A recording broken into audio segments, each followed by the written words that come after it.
సుదీర్ఘ రాజకీయ జీవితానికి ఆ క్రమంలో అనేక ప్రజల పక్షాన అనేక అన్యాయాల్ని అక్రమాల్ని ప్రశ్నిస్తూ మరీ ముఖ్యంగా గత 5 సంవత్సరాలు ఒక అరాచక పాలనకు మారుపేరుగా నిలిచిన ప్రభుత్వం చేసిన దాడులని దౌర్జన్యాల్ని ఎదుర్కొంటూ ఆ ప్రతికూలతలను కూడా ఎదుర్కొంటూ ప్రజల పక్షాన నిలిచి ప్రజల గొంతుకై ఉత్తరాంధ్ర సమస్యలను ఆంధ్రప్రదేశ్లో ఎలుగెత్తించాటిన మీకు ధన్యవాదాలు తెలియజేస్తున్నా. రాష్ట్ర ప్రజల తరపున దశాబ్దాలుగా ప్రజల వాణిని మీదైన బాణిలో, ఇప్పుడే గౌరవ ఉప ముఖ్యమంత్రి గారు చెప్పారు, మీదైన బాణిలో వినిపించారు. మీరు ఇవాళ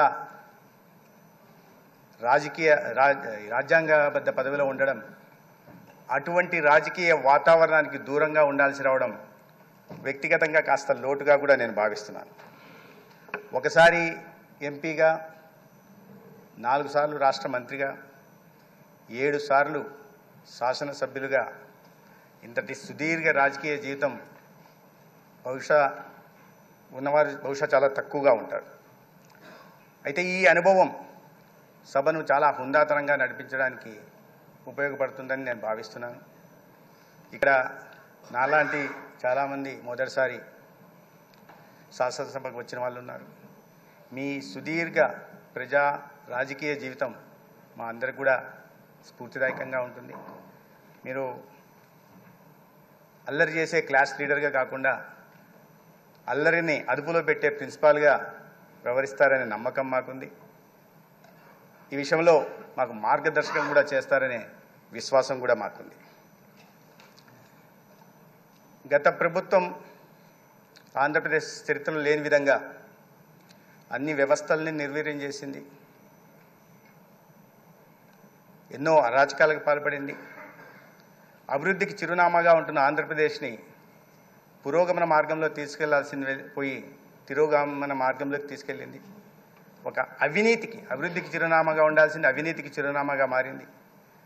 అటువంటి రాష్ట్రాన్ని మళ్ళీ గాడిలో పెట్టడానికి, చితికిపోయిన ఆర్థిక వ్యవస్థని గాడిలో పెట్టడానికి, ఒక రాష్ట్ర నిర్మాణానికి సిద్ధమైన గౌరవ ముఖ్యమంత్రి వర్యులు చంద్రబాబు నాయుడు గారు, అదేవిధంగా ఉప ముఖ్యమంత్రి వర్యులు పవన్ కళ్యాణ్ గారు, గౌరవ ప్రధాని నరేంద్ర మోడీ గారి సహకారంతో ముందుకు తీసుకెళ్తారనే విశ్వాసం నాకుంది.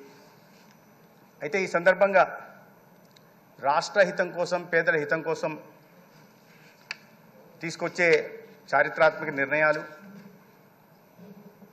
తీసుకురాబోయే సంస్కరణలు, ప్రవేశపెట్టబోయే బిల్లులు కూడా ఒక ఆరోగ్యకరమైన వాతావరణంలో వాటి మీద చర్చలు జరగాలి.